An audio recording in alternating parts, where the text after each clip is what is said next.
bersyukur kepada Allah Subhanahu wa taala yang mana pada malam ini kita masih diberikan kenikmatan oleh Allah Subhanahu wa taala untuk berkumpul lebih baik di buyutillah. Salawat serta salam semoga dicurahkan kepada Nabi kita Muhammad sallallahu alaihi wasallam, keluarganya, sahabatnya, dan orang-orang yang senantiasa berjalan di atas sunnah.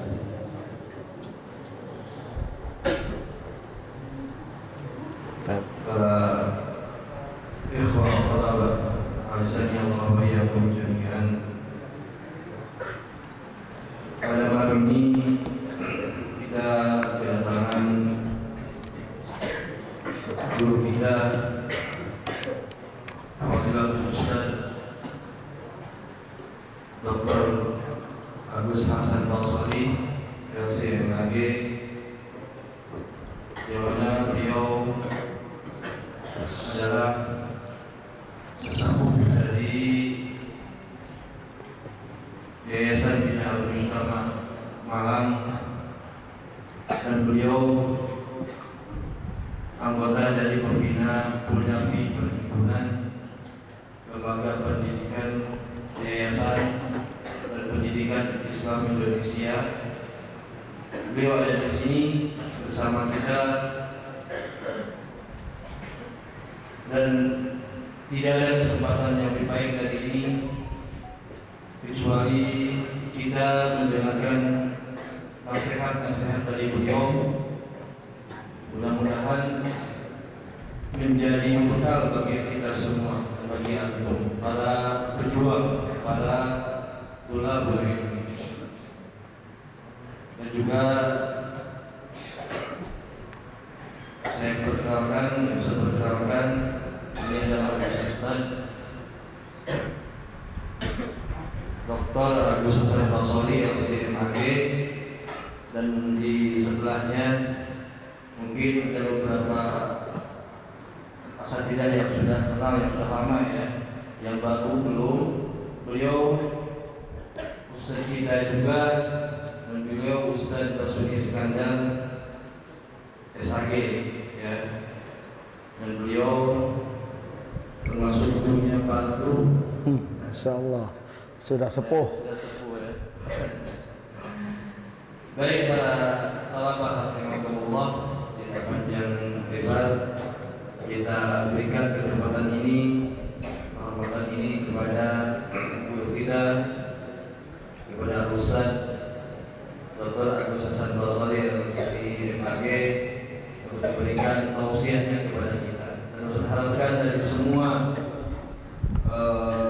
talabah untuk memperhatikan apa yang beliau sampaikan, kalau perlu dicatat, ya, kalau perlu dicatat. Untuk sudah tahu ilmu itu bagaikan buruan, ya. Kalau tidak dicatat, dan catatan itu sebagai ikatan ini. Bagaimana aku berburu tanpa pakai ikatan, harus diikat. Kalau perlu dicatat, ya. Baik, waktu dan tempat dan kehormatan kami serahkan kepada Ustaz Fadilul Masyhur. Baik. Assalamualaikum warahmatullahi wabarakatuh. Bismillahirrahmanirrahim. Alhamdulillahi rabbil alamin. Asyhadu an la ilaha illallah wahdahu la syarikalah, wa asyhadu anna sayyidana Muhammadan abduhu wa rasuluh. Allahumma salli wa sallim wa barik alaihi wa ala alihi azwajihi wa dhurriyyatihi wa sahabatihi wa tabi'in wa man tabi'ahum bi ihsanin ila yaumiddin. Amma ba'du. Anakku sekalian, juga para asatidzah, wabil khusus kepada mudir akhuna Al-Fadil Al-Habib Al-Ustadz Ateb rahmatullah, hafidhahullah ta'ala, wa hafidhana wa hafidhakum jami'an, Allahumma amin. Alhamdulillah pada malam hari ini ketemu kembali walaupun ada keterlambatan, mohon maaf. Tapi mudah-mudahan bersyukur kepada Allah dan mohon kepada Allah agar waktu kita yang singkat ini diberkahi oleh Allah, bisa meningkatkan iman. Yang terpenting meningkatkan iman. Kalau meningkatkan ilmu itu gampang, baca saja pasti pengetahuannya bertambah. Gampang membaca, mengetahui, menghafal itu gampang. Yang sulit itu memasukkannya ke dalam hati menjadi iman. Jadi tujuan pertama kali ya memang menambah iman. Baru setelah itu menambah ilmu. Nabi Muhammad SAW itu diutus oleh Allah bukan hanya untuk orang umur tertentu, bukan hanya untuk orang tua, seluruh umur.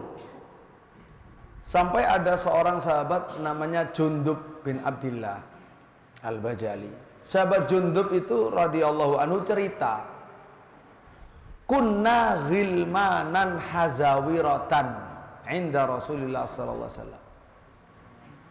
Kami dulu itu bocah-bocah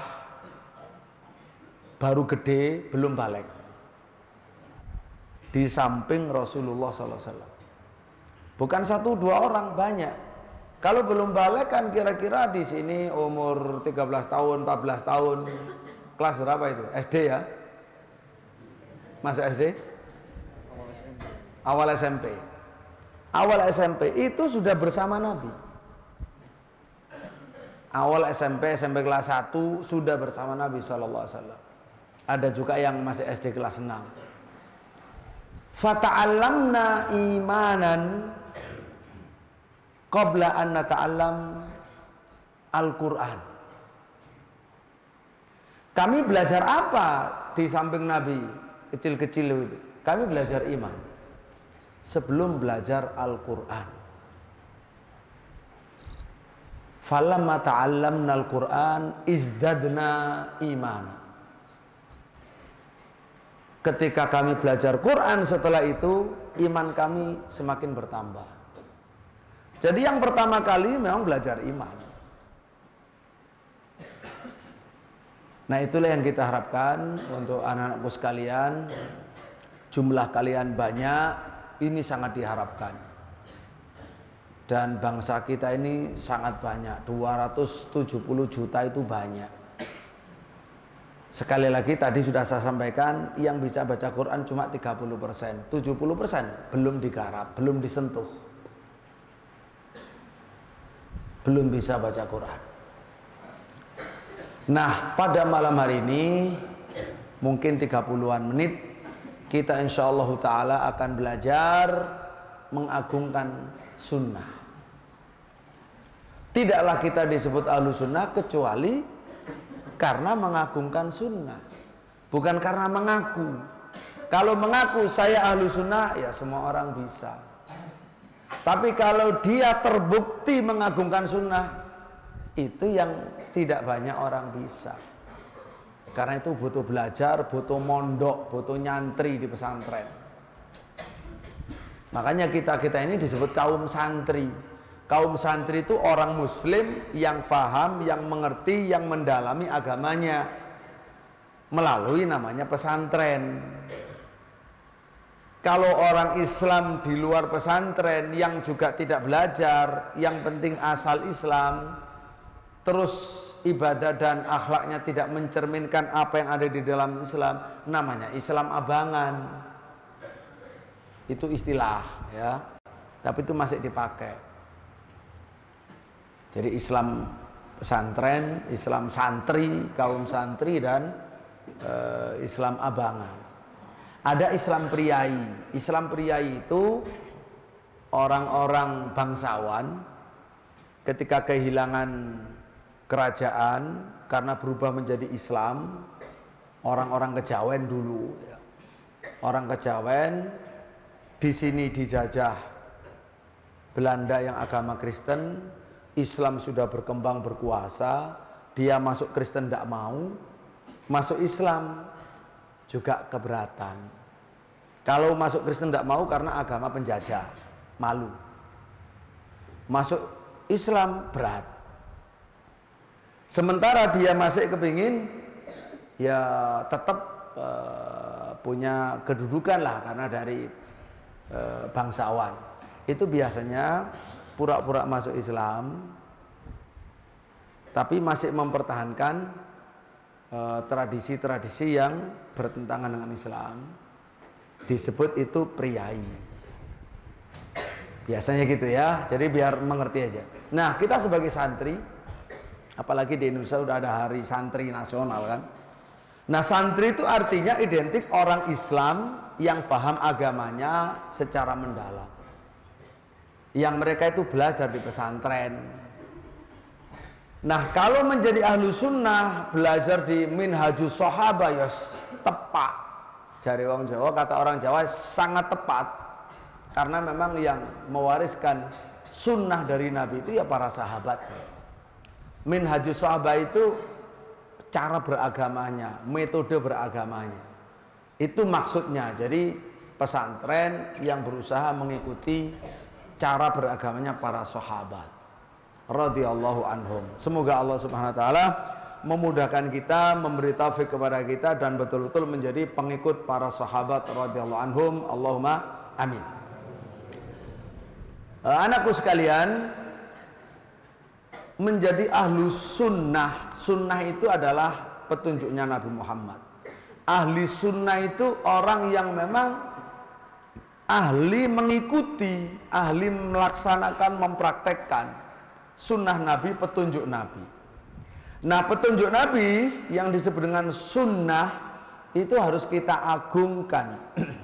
Bagaimana kita akan mentaati Nabi kalau tidak mengagungkan sunnahnya? Jadi mengagungkan itu adalah iman, bukan pengetahuan. Mengagungkan itu mencintai, menghargai, menjunjung tinggi, itu di hati tempatnya. Iman itu butuh belajar. Contoh guru yang sudah menjadi ahlus sunnah bagaimana, contoh mengagungkan sunnah bagaimana, contoh dari para sahabat bagaimana, itu yang harus kita pelajari. Ya, di zaman pandemi orang harus bersabar, harus beriman kepada takdir, sembuh, mati, sakit itu takdir, itu iman, itu harus dipelajari. Bukan sekedar pengetahuan. Anakku sekalian, Allah Subhanahu wa taala menjadikan taat kepada Rasulullah itu agung. Seagung taat kepada Allah. Nah, mengikuti sunnah Nabi, mengagungkan sunnah Nabi, bagian dari mengagungkan Allah. Allah berfirman, "Mayyuti'ir rasula faqad ata'a Allah wa man tawalla fama arsalnaka 'alaihim hafidha." An-Nisa 80. Siapa yang mentaati Allah, maka dia benar-benar sudah siapa yang mentaati Rasulullah, maka dia benar-benar telah mentaati Allah. Siapa yang berpaling, ya sudah. Kami tidak mengutus Muhammad sebagai penjaga mereka. Ya sudah, masing-masing ada hisabnya. Tidak perlu disesali. Tidak perlu terlalu kita mikir gara-gara orang tidak mau mengagungkan Rasulullah atau sunnahnya. Ya sudah, yang penting kita menyampaikan. Kita mengamalkan untuk diri sendiri. Kita maksimal dengan cara bagus dan bijak untuk menyebarkan kepada yang lain. Mau alhamdulillah, tidak mau ia masuk ke dalam sabda Nabi, kullu ummati yadkhulunal jannah illa man aba.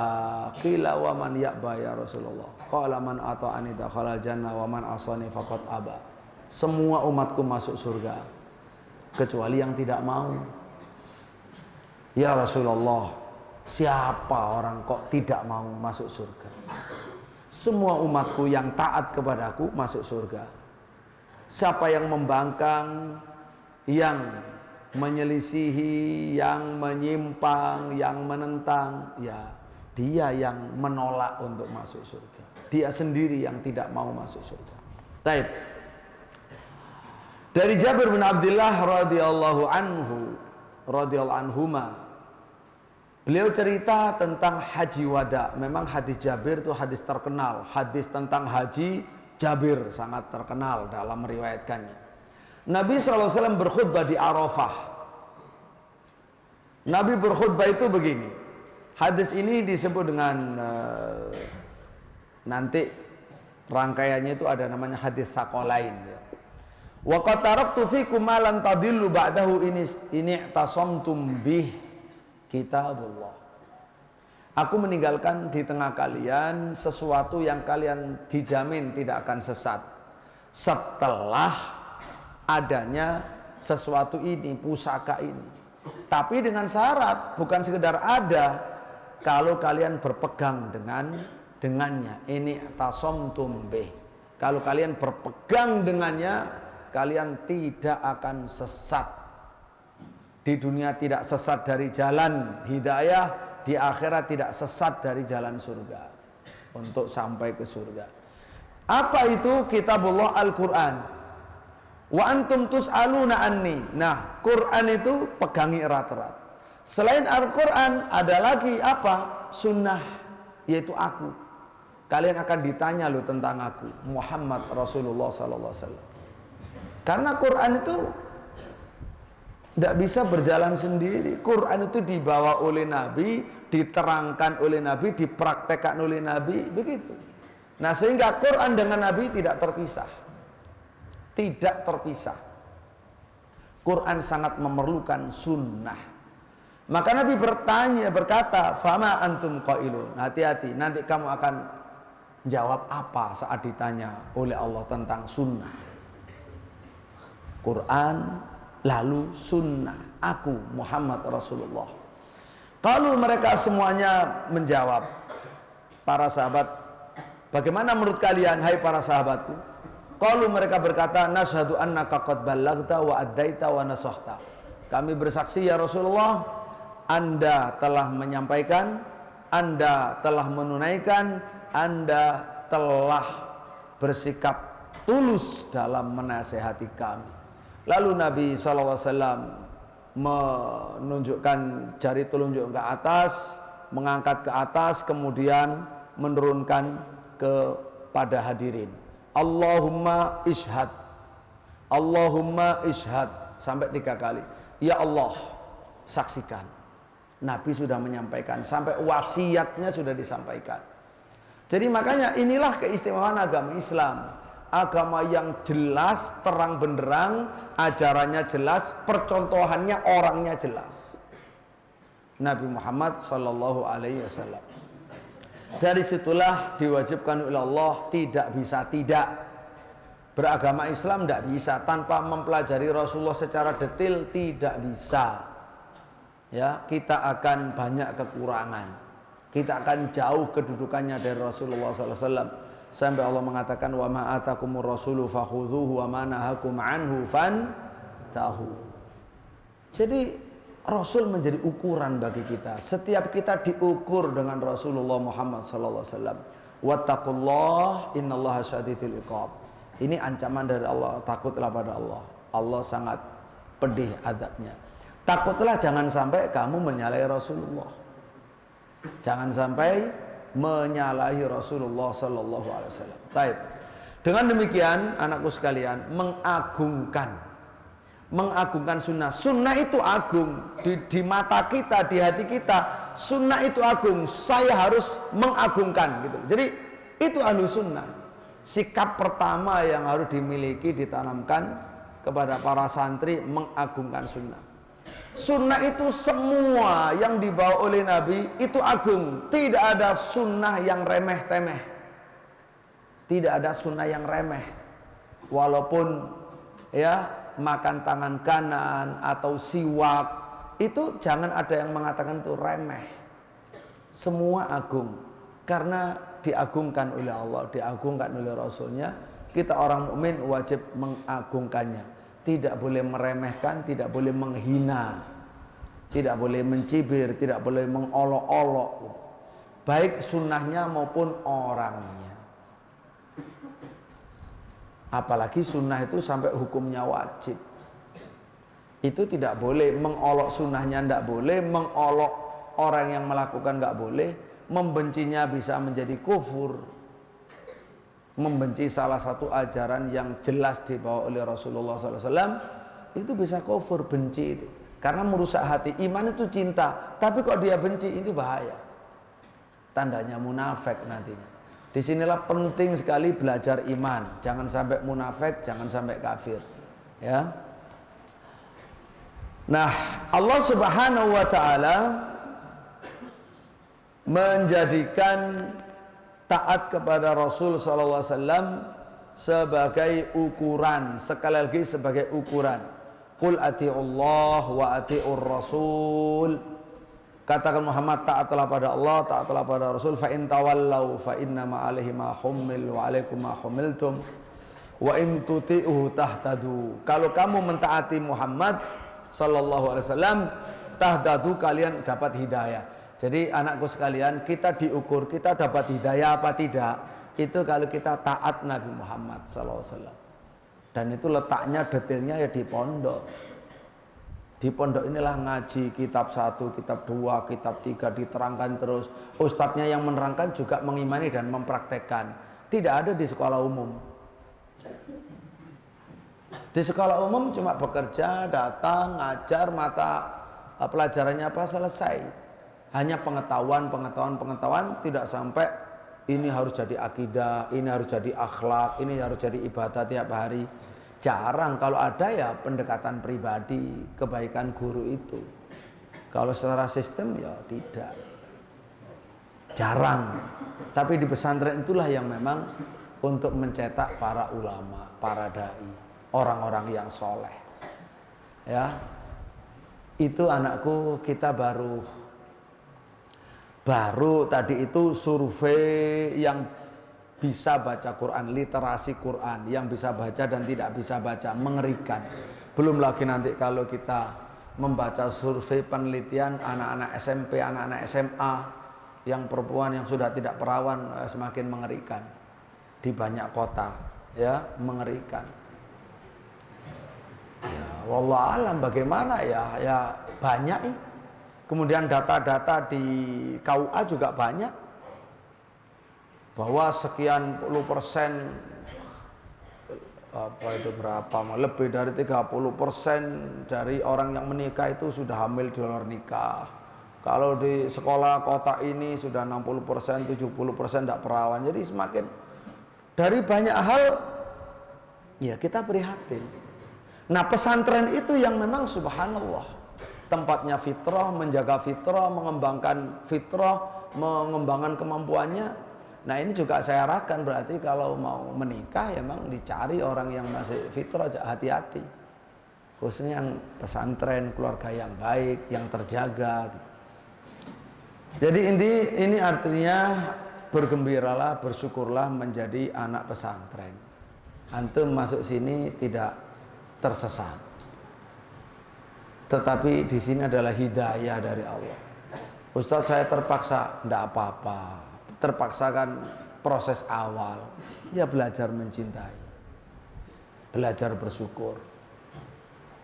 Kalau sudah masuk di hati dan banyak minta sama Allah, ingat Nabi Muhammad, ingin bersama Nabi di surga, itu yang harus dijadikan oleh anak-anak ya sebagai perhatian.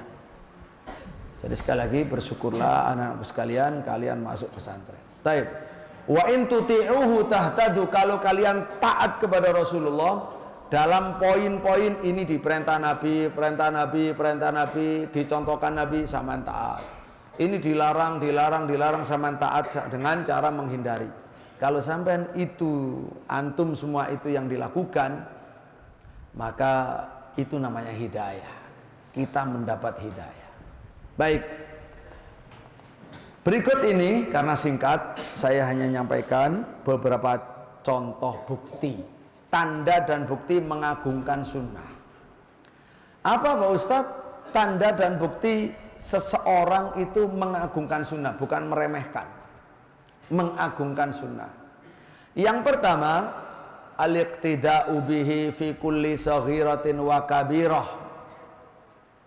Berusaha meneladani Nabi Bahkan kalau sudah jadi bukan hanya berusaha, ya langsung sudah meneladani Nabi dalam setiap perkara kecil dan besar.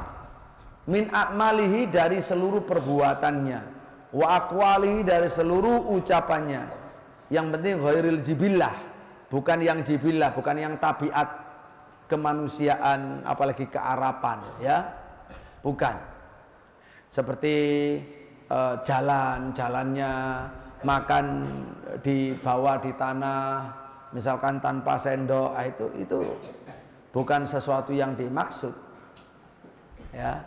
Sehingga, tapi tetap saja kalau ada orang setelah mengetahui terus dia berusaha, ya aku tak niru untuk niat biar dapat pahala, ya nggak apa-apa, walaupun Nabi tidak memerintahkan. Tapi sebagian ulama ya tidak menyetujui, dianggap terlalu takalluf. Ya, cara jalannya Nabi ketika, padahal cara jalan biasa, ketika lewat sini dulu Nabi sempat ngasuh, berteduh, beristirahat, terus ada orang meniru-niru, itu nggak diperintah, tapi dia inisiatif sendiri. Ya, itu sedikit sahabat yang melakukan, kebanyakan tidak melakukan.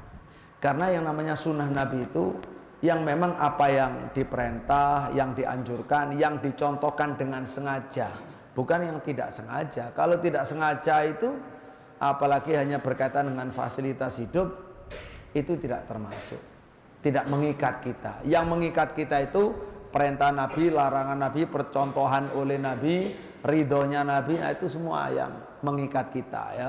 Yang lain itu pribadi, tergantung niatnya. Innamal amalu binniyat.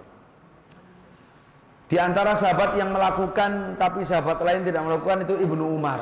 Ibnu Umar itulah yang berusaha untuk Nabi dulu ke pasar lewat mana, pergi ke sana lewat mana, berusaha karena dia tahu meniru gitu. Itu padahal nggak diperintah. Tapi Ibnu Umar radhiyallahu anhuma melakukan. Baik. Contoh daripada bukti pertama, al-iqtida bihi fi kulli shaghira wa kabira, adalah Abu Bakar As-Siddiq radhiyallahu anhu yang digelari dengan As-Siddiqul Akbar. Kalau derajat setelah anbiya adalah siddiqin, setelah itu syuhada, setelah itu sholihin. Jadi derajat tertinggi orang mukmin di bawah Nabi namanya siddiqin. Maka As-Siddiqul Akbar satu, Abu Bakar As-Siddiq. As-Siddiqun banyak, As-Siddiqul Akbar hanya Abu Bakar As-Siddiq radhiyallahu anhu. Dan diberi gelar As-Siddiq itu karena memang subhanallah, gelar itu muncul dari perilakunya, dari sikapnya, ya. Beliau radhiyallahu anhu berkata, inni akhsha in taraktu syai'an min amrihi an azigha. Saya itu takut kalau meninggalkan sesuatu dari perkaranya Rasulullah, saya takut sesat. Abu Bakar itu Khalifatul Rasulullah sampai punya prinsip itu. Karena itu begitu Rasulullah sudah selesai dimakamkan, pasukan Usama bin Zaid, jadi Nabi sebelum wafat itu ketika sakit memerintahkan Usama bin Zaid untuk pergi ke Syam memimpin perang. Usama masih muda, umur belasan tahun. Umur belasan tahun, ya. Nah ternyata di tengah jalan dapat berita Rasul wafat, balik Usama. Akhirnya setelah selesai menguburkan Rasulullah SAW, banyak orang murtad, orang Arab, jumlahnya besar, mengancam Madinah. Kemudian para sahabat banyak yang menentang untuk pemberangkatan kembali Usama karena Madinah tidak aman. Abu Bakar tetap mengatakan, saya akan berangkatkan karena sudah diperintah oleh Nabi. Saya tidak akan meninggalkan apapun dari perintah Nabi SAW, takut sesat. Soal terancam dan lain tidaknya, kita bertawakal kepada Allah Subhanahu Wa Taala. Sudah berangkat. Akhirnya Usama menang dan segera kembali, dan Abu Bakar pun bisa menyemangati yang lain dan bisa mengatasi kaum murtadin, ya. Itu Abu Bakar As-Siddiq radhiyallahu anhu. Kemudian pernah juga ketika dia berbincang dengan Ali bin Abi Thalib, berdiskusi Sekali lagi muncul dari Abu Bakar As-Siddiq ini ucapan wa inni wallah la ada'u amron sona'ahu Rasulullah SAW illa sona'tuh insyaallah. Begitu kuatnya mengagungkan Rasulullah, demi Allah saya tidak akan pernah meninggalkan apapun perkara yang dibuat oleh Rasulullah kecuali saya harus perbuat insyaallah ta'ala. Jadi beliau berusaha sebisa mungkin untuk mengikuti, meniru Rasulullah Sallallahu Alaihi Wasallam. Sampai ketika memerangi orang-orang murtad zaman ketika Nabi wafat ada dua, ada yang ngikuti Nabi palsu, ada yang tidak mau membayar zakat. Kata Abu Bakar Siddiq radhiyallahu anhu, demi Allah, kalau mereka tidak mau membayar zakat kepada saya, apa yang dulu mereka tunaikan kepada Nabi Sallallahu Alaihi Wasallam, niscaya aku perangi mereka karena tidak mau membayar. Mereka ada syubhat, kami hanya mau membayar zakat kepada orang yang doanya adalah menjadi penenang bagi kita. Doa penenang bagi kita doanya Nabi Muhammad. Setelah beliau wafat ya sudah, kami nggak mau bayar kepada yang lain. Nah itu sumpahnya Sayyidina Abu Bakar As-Siddiq radhiyallahu anhu. Dan ketika Isra Mi'raj, banyak orang tidak percaya, termasuk berusaha yang lain diragukan. Coba lihat saudaramu itu, maksudnya sahabatmu Muhammad, dia sudah mulai gila, masa ngaku pergi ke Syam hanya dalam semalam. Ke Syam itu perjalanan naik onta, naik kuda 1 bulan, pulang 1 bulan, seharusnya 2 bulan, tapi Nabi Muhammad katanya ngaku cuma semalam. Itu kan sudah gila. Abu Bakar tenang aja. Kalau betul Nabi Muhammad cerita kepada kalian, kalau betul Nabi itu cerita begitu, bahwa memang beliau habis pergi ke Isra, Masjidil Aqsa, hanya dalam semalam sudah pulang pergi, ya saya juga percaya. Apa yang aneh? Wong setiap saat mengaku datang malaikat dari langit saja saya percaya. Itu Abu Bakar As-Siddiq. Begitu kuat pembenarannya, imannya kepada Nabi SAW. Orang lain sulit menerima, dia menerima. Makanya keimanannya itu yang mengalahkan seluruh sahabat, sehingga menjadi sahabat yang nomor 1 di bawah langsung Rasulullah Muhammad SAW. Sehingga syiar ahlu sunnah itu sangat terkenal. Terakhir itu syiarnya, kita ini keturunan Abu Bakar As-Siddiq radhiyallahu anhu, keturunan yaitu mengikuti manhaj beragamanya, manhajus sahabah, salah satunya Abu Bakar. La in kana qad qala faqad sadaq. Dia berkata kepada Abu Jahal, kalau beliau memang berkata begitu, ya benar, beliau sudah benar, saya percaya. Dari situlah beliau disebut dengan As-Siddiq kan. Ketika musuhnya mendustakannya, beliau membenarkannya. Itu bukti pertama. Bukti pertama, membenarkannya sangat tinggi, kemudian mengagungkannya, melaksanakannya, menirunya, sekecil apapun ditiru.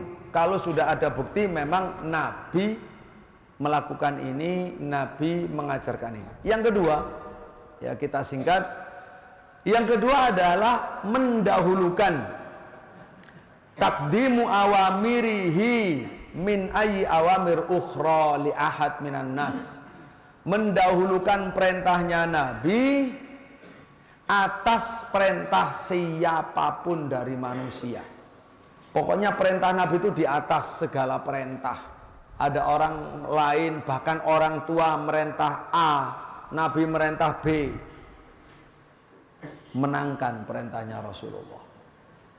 Walaupun dengan orang tua harus diperhatikan sikap tetap baik, melayani, menjaga silaturahim, walau kita tidak nurut di perintah yang A yang menyalahi Nabi itu.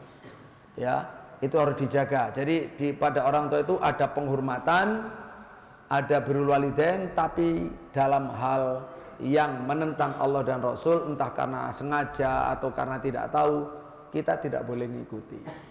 Jadi kita gabungkan, tetap mencintai, mentaati, menghormati, tapi untuk yang A itu misalkan kita tidak mau dan mohon maaf, mohon diridhoi, ya, mohon ridhonya karena tidak mau melaksanakannya. Baik, anakku sekalian, nah ini tandanya seperti dalam surat Al-Hujurat ayat 1 ya. La tuqaddimu baina yadayillahi wa rasulih. Jadi kamu jangan lancang ya di hadapan Allah dan Rasul. Jangan kamu langkahi Allah dan Rasul. Kalau sudah ada perintah, qala Allah, perintah qala Rasul atau fa'ala Rasul, maka hati-hati. Itu harus sami'na wa ata'na, sami'na wa aman. Tandanya yang nomor 2 ini, tanda kalau mendahulukan perintah Nabi di atas segala perintah manusia manapun, tandanya A, tidak banyak bertanya dan mempersoalkan perintah Nabi. Kalau sudah ada dari Nabi hadis sahih, Nabi merintah A, B, C, sudah. Jangan banyak bertanya kenapa. Jangan seperti Bani Israel.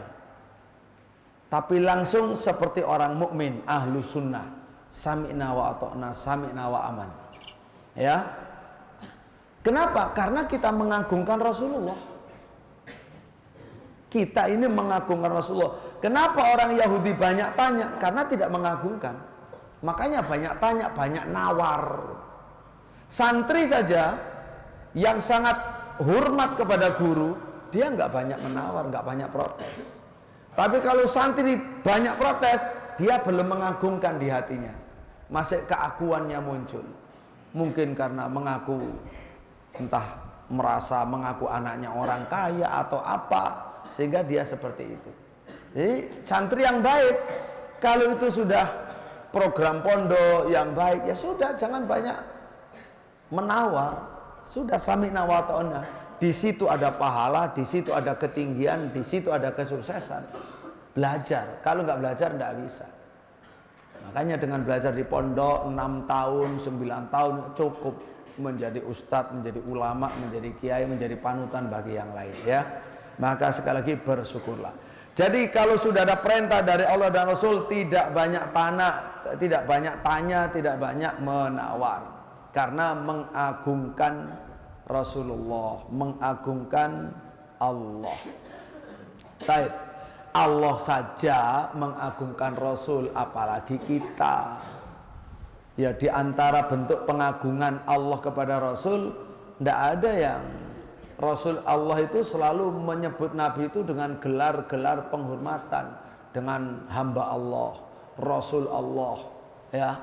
Itu Allah Subhanahu wa taala menyebutnya.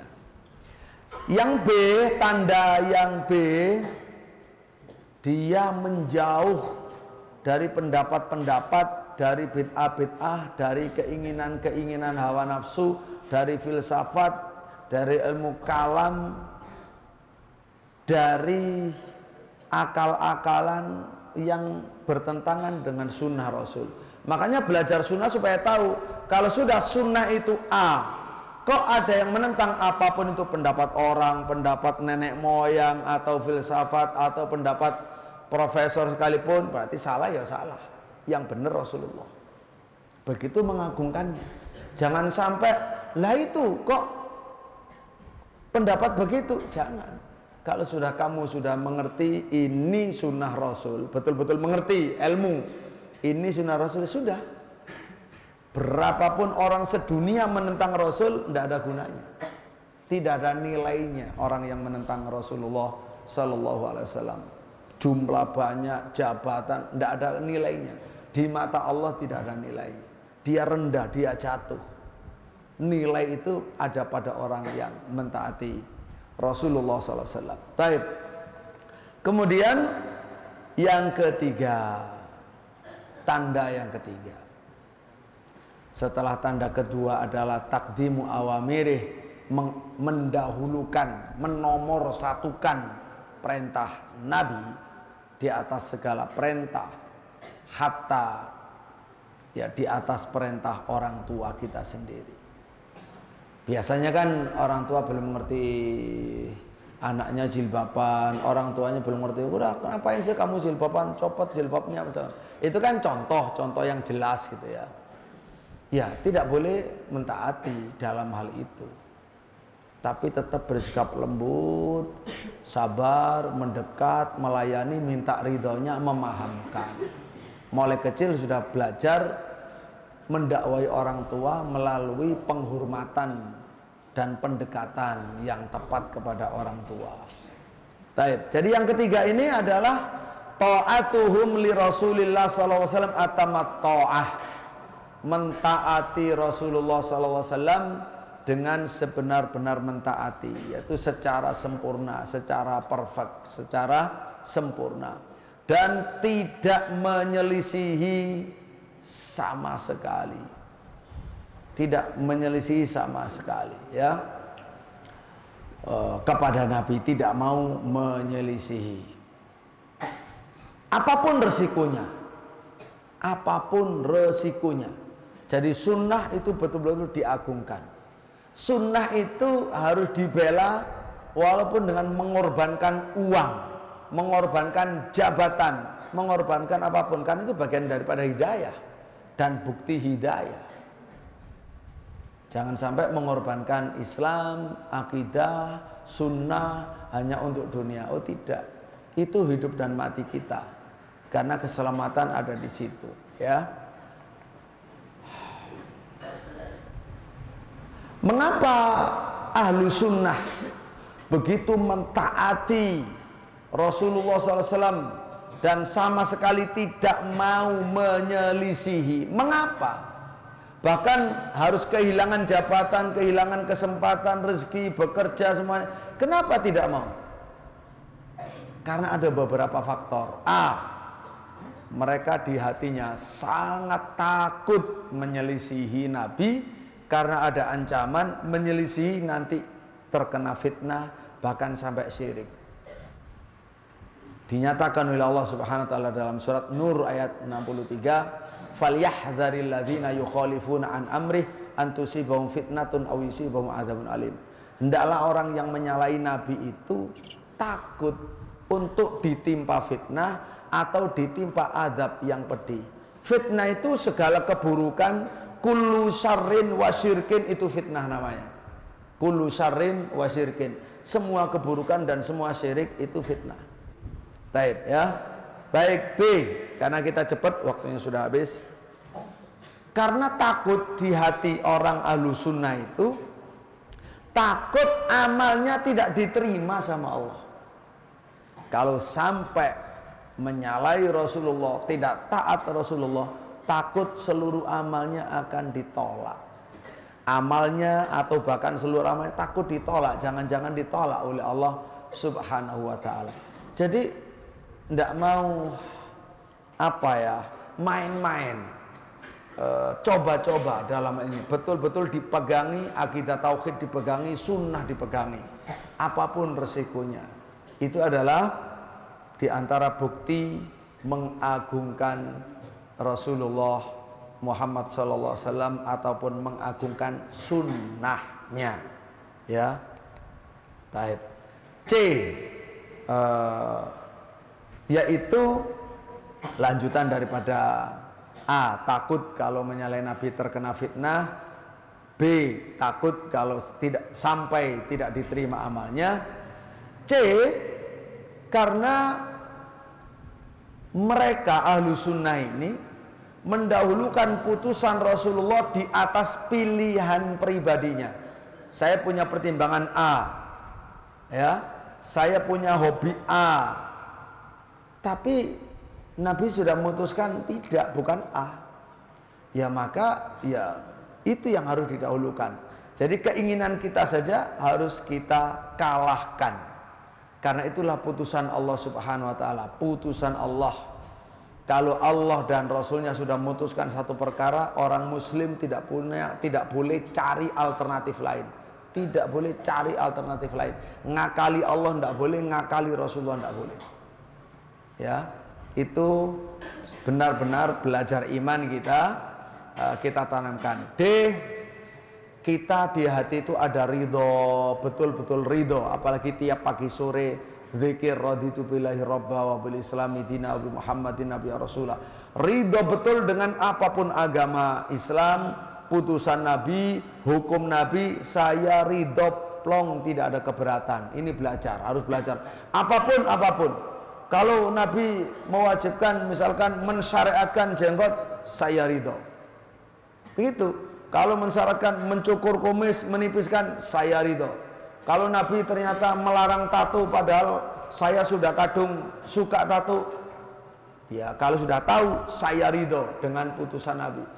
Itu ahlu sunnah. Jadi keputusan Rasulullah SAW harus kita ridhoi, ya kita terima dengan sepenuh hati. Tidak boleh ada keberatan sedikit pun. Ada perasaan masa sih, itu tidak boleh. Harus memang sami'na wa amanna, sami'na wa ta'na, ya. Jadi itu, oleh karena itulah anakku sekalian, jadi selesai materi, itu karena sebagai dasar-dasar saja. Kalau mau dirinci ya banyak, tapi itu insya Allah sudah cukup. Nah, termasuk ini sebenarnya ini adalah ujian yang tadi saya sampaikan. Soal nutup aurat, banyak orang belum ridho kalau disuruh Allah merintahkan nutup aurat, Rasulullah nutup aurat, di Quran diterangkan panjang lebar, ada namanya ayat-ayat hijab, ayat khimar, ayat hijab, ayat jilbab, ayat libas di Quran loh. Banyak wanita tidak terima. Tentang hukum waris, banyak orang tidak terima. Nanti kalau saya ikut Islam dapat separuh, ya. Kalau saya ikut sama rata sajalah. Nah itu kan di hatinya belum ada takzim, belum ada takzim. Harus belajar bagaimana menanamkan takzim, ya. Sama, termasuk jenggot, syariat jenggot. Jenggot ini syariat fitrah, disyariatkan oleh Nabi SAW. Nabi pun jenggotnya panjang. Tapi banyak orang tidak terima, bahkan mengolok-ngolok, ya, jenggot apalah gitu. Banyak orang mengolok-ngolok jenggot, apa itu kambing lah, yang orang bodoh lah dan seterusnya. Jangan. Ini sunnah Nabi SAW. Banyak sekali hadis-hadisnya. Silakan dibaca di sini nanti. Ya kalau dibaca berarti harus tahu, harus punya ya. Ya sudah, insya Allah. Iya, jadi silakan kalau ingin tahu lengkap. Ini tematik betul, sangat-sangat menyenangkan biidznillah. Karena di sini pendekatannya apa nak? Pendekatannya tentu pendekatan syar'i, qala Allah, qala Rasul. Terus pendekatan fatwa para ulama, terus mazhab Syafi'i, dan juga dialog serta histori sejarah. Ada sejarah. Untuk isbal, larangan isbal, banyak orang tidak tahu. Dikasih tahu banyak yang tidak terima. Isbal itu pakaian laki-laki tidak boleh nutup mata kaki. Yang dari atas, tidak boleh sampai nutup di atasnya saja. Di atasnya sedikit boleh, di atas sampai setengah betis bagus, di atasnya lagi jangan, cukup setengah betis. Ya, itu yang sunnah. Itu ada di sini cerita debat saya, debat betul, debat dalam satu forum besar gitu, ada ceritanya semuanya. Dengan seorang pakar hadis, ya, doktor. Alhamdulillah berakhir beliau pun membenarkan saya. Akhirnya itu, karena doa saya ketika berangkat, ya Allah, jadikan beliau keluar ucapan kebenaran dari lesannya. Ya, beri beliau taufik untuk bisa mengucapkan kalimat-kalimat yang hak. Berangkat dari melecehkan, berakhir dengan menyepakati. Ya, baca sendirilah, saya tidak mau cerita lebih detail karena ya akhirnya beliau baik sama saya sampai sekarang, ya Masya Allah, ya sering dakwah bareng, ya baiklah. Jadi cukup itu aja yang perlu saya terangkan, dan yang lain sebagainya ada banyak cerita. tentang jenggot ada banyak cerita. Ada banyak cerita ada di buku ini di antaranya. Walaupun karena ini buku untuk publik ya secukupnya. Detail-detailnya ada di dalam diri saya ya. Detail-detailnya begitu. Baik, itu insya Allah yang bisa kita sampaikan malam hari ini. Belajar iman, belajar mengagungkan sunnah. Insya Allah siap menjadi ahlu sunnah, mengagungkan ahlu sunnah, ingin bersama Rasulullah di surga. Insya Allah. Allahumma amin ya Allah. Allahumma wafiqna. Allahumma jma'na ma'a nabiyika Muhammad sallallahu alaihi wasallam ma'a siddiqin wa syuhada wa salihin. Allahumma ja'alna min ahli sunnah mimman yu'azzimu sunnah wa min du'ati sunnah al-muwafaqin ya arhamar rahimin. Allahumma amin. Demikian, ada kurang lebihnya mohon maaf Ustadz, dan ya tahu ini kasih Pak Mulyadi tadi nggak sempat ya, mungkin bisa disampaikan ke beliau. Saya akhiri, wassalamualaikum warahmatullahi wabarakatuh.